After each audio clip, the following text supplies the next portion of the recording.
Hello everyone, मैं नीतू शर्मा।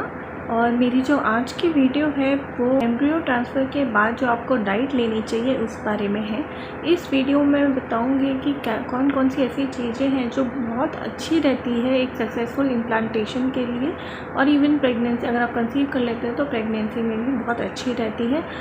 और उन चीज़ों के बारे में भी जो आपको एम्ब्रियो ट्रांसफ़र के बाद नहीं खाना चाहिए या उसको नहीं पीना चाहिए। इम्प्लांटेशन के लिए हमारा जो यूट्रस लाइनिंग होता है वो बहुत इम्पॉर्टेंट होता है, एंड प्लस इम्प्लांटेशन के लिए जो ब्लड फ्लो यूट्रस में ज़्यादा होना चाहिए, जिसकी वजह से हमें काफ़ी सारी मेडिसिन्स मिलती है, हमें हार्मोन्स के लिए भी मेडिसिन्स मिलती है, क्योंकि ये सारी चीज़ें इम्प्लांटेशन को फेवर करती है। तो मेडिसिन के अलावा, मेडिसिन तो खानी ही है, ठीक है, लेकिन मेडिसिन के अलावा ऐसी और कौन सी चीज़ें हैं जो यही काम करेगी, आपके एम्ब्रियो को इम्प्लांट करने में हेल्प करेगी आपके यूट्रस में। तो फर्स्टली नट्स में आलमंड और वॉलनट, ठीक है, ये बहुत इम्पॉर्टेंट होता है। इसमें हाई अमाउंट ऑफ सेलेनियम होता है, जिस वजह से हेल्प करता है ब्लड फ्लो को इंक्रीज़ करने में यूट्रस में, और यूट्राइन वॉल को भी थिक बनाता है। इसके बाद आता है एग्स जो है, आपको पता है कि हाई अमाउंट ऑफ में प्रोटीन रहता है, ओमेगा 3 फैटी एसिड रहता है, जो कि बहुत अच्छा माना जाता है इम्प्लांटेशन के लिए। और एग जो है मैं कंप्लीट एग की बात कर रही हूँ और बॉइल्ड एग की बात कर रही हूँ।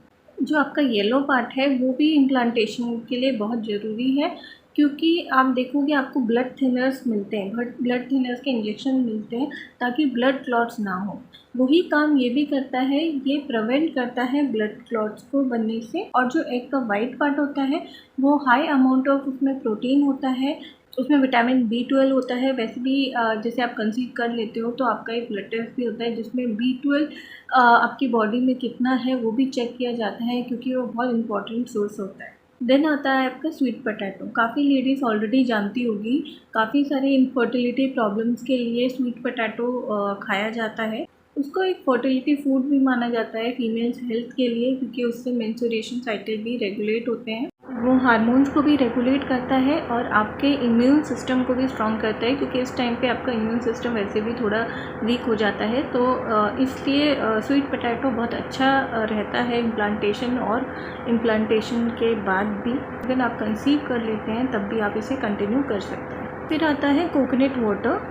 कोकोनट वाटर समर सीज़न में प्रेगनेंसी के लिए बहुत ही अच्छा होता है। आजकल मैक्सिमम लोग कोकोनट वाटर पीते ही हैं, क्योंकि जनरली प्रेगनेंसी के टाइम पे UTI वगैरह का डर रहता है, मतलब इन्फेक्शंस वगैरह का डर रहता है इवन एम्ब्रियो ट्रांसफ़र के बाद। तो इस वजह से कोकोनट वाटर जो है एक तो बॉडी को हाइड्रेट भी करता है, और स्पेशली इससे UTI का जो डर होता है वो काफ़ी हद तक कम हो जाता है। सिर्फ कोकोनट वाटर ही नहीं, आपको जो आपका फ्लूइड इनटेक वैसे भी एम्ब्रियो ट्रांसफ़र के बाद ज़्यादा करना है। आपको पानी बहुत पीना है, ठीक है। वाटर जो है आपको पता है ब्लड सर्कुलेशन के लिए बहुत यूज़फुल होता है, और वो बॉडी को डिटॉक्सिफाई भी करता है और हार्मोन्स को भी रेगुलेट करता है। इसके बाद आता है बीटरूट। आपको शुरू से ही डॉक्टर ने, जो फर्टिलिटी डॉक्टर्स वगैरह होते हैं, उन्होंने आपको हमेशा से मेडिसिन दी होगी ताकि आपकी बॉडी में कभी भी ऐसे खून की कमी ना हो। इसलिए इस टाइम पे बीटरूट खाना बहुत अच्छा रहेगा, क्योंकि आपको ऑलरेडी मैंने इतनी बार बता दिया है कि ये खाने से ब्लड सर्कुलेशन अच्छा होता है, ये करने से ऐसा होता है। तो इसका मतलब ब्लड जो है बहुत इंपॉर्टेंट चीज़ है। यहाँ पे आयरन हमें बहुत अच्छा चाहिए होता है स्टार्टिंग प्रेगनेंसी में तो स्पेशली, ठीक है। ये आपने सुना भी होगा कि स्टार्टिंग टाइम होता है, ठीक है, उसमें ही जो फॉलिक एसिड की सबसे ज़्यादा ज़रूरत पड़ती है। वैसे तो पूरी प्रेगनेंसी में खाना चाहिए। तो मेडिसिन के अलावा आप बीटरूट भी खाएं तो आपके लिए बहुत बहुत अच्छा होगा। और इसके अलावा आपको फ्रेश वेजिटेबल और फ्रूट्स खाने ही चाहिए। फाइबर इनटेक आपका बहुत अच्छा होना चाहिए। ज़्यादातर लोग एम्ब्रियो ट्रांसफ़र के बाद या इवन उससे पहले भी ये बोलते हैं कि आयुर्वेद की मेडिसिन की वजह से उनको कॉन्स्टिपेशन का प्रॉब्लम बहुत हो जाता है। तो कॉन्स्टिपेशन का जो इशू होता है ये काफ़ी लोगों को हो जाता है, और स्ट्रेनिंग करना मना होता है, स्ट्रेन नहीं कर सकते। इस वजह से आपका जो डाइट है वो अगर ऐसा हो, रिच इन फाइबर हो, पानी का इंटेक बहुत अच्छा हो, तो आपको कॉन्स्टिपेशन की प्रॉब्लम नहीं होगी और आपको स्ट्रेन नहीं करना पड़ेगा एम्ब्रियो ट्रांसफ़र के बाद।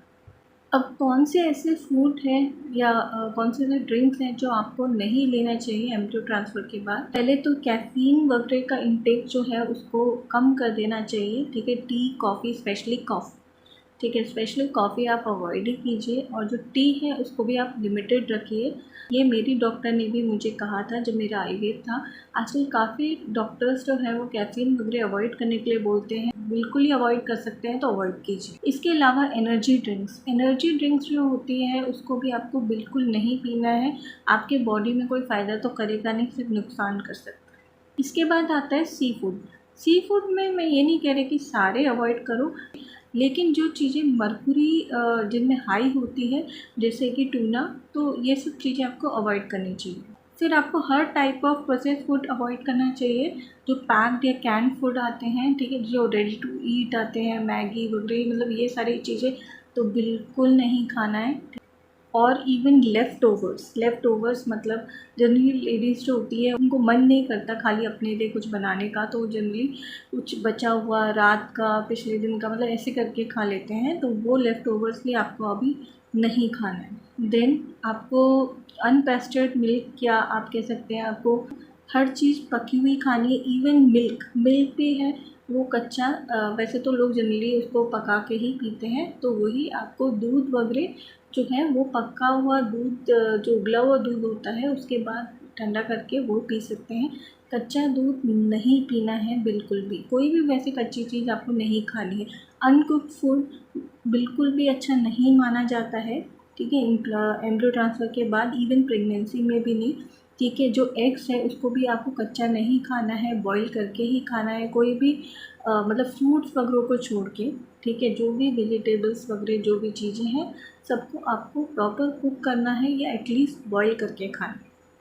देन प्रोसेस्ड मीट जो होते हैं, ठीक है, जैसे चिकन हो गया या कुछ ऐसा हो गया, इसको अगर आप नॉन वेजिटेरियन हैं तो आप इसको फ्रेश ही जो मार्केट से लेके आए, इसको उन मार्केट से, उन शॉप से मत लीजिएगा जो कि रेफ्रिजरेट करके रखते हैं और उसके बाद सेल करते हैं। फिर आपको ऐसा कोई भी खाना नहीं खाना है जिसमें आर्टिफिशियल कलर एडेड हो या आर्टिफिशियल शुगर वगैरह एडेड हो, ठीक है। बहुत ज़्यादा वैसे भी कहते हैं ना गेस्टेशनल डायबिटीज़ वगैरह का भी डर होता है, तो इसलिए मीठा भी वैसे भी लिमिटेड ही रखना चाहिए। उसके बाद पपाया, पाइनएप्पल तो हर किसी को पता है कि ये प्रेगनेंसी में बिल्कुल भी नहीं खाते हैं, ठीक है, ये तो आई थिंक आजकल हर कोई जानता है। देन आता है आपका स्पाइसी फूड। इंडियन फूड में वैसे भी मसाले डलते हैं तो ऑलरेडी थोड़ा स्पाइस होता है, ठीक है, लेकिन इससे ज़्यादा जो एक्स्ट्रा स्पाइसी फूड लोग खाते हैं आपको उसको अवॉइड करना है। बाकी घर के खाने में जितना नॉर्मल स्पाइस होता है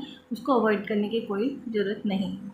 फिर कुछ चीज़ें ऐसी होती है जो चाइनीज़ फूड वगैरह में डलता है, जैसे कि विनेगर वगैरह, ये चीज़ें भी एम्ब्रियो ट्रांसफ़र के बाद अवॉइड करते हैं। इवन मेरी डॉक्टर ने तो मुझे सजेस्ट किया था कि आप चाइनीज़ फूड ही अवॉइड कीजिए, क्योंकि इस टाइम पे कॉन्स्टिपेशन का भी प्रॉब्लम हो सकता है, तो फिर आप मैदा वगैरह अगर ये सारी चीज़ें खाओगे तो इसमें प्रॉब्लम कर सकता है। और विनेगर भी मना करा जाता है एम्ब्रियो ट्रांसफ़र के बाद।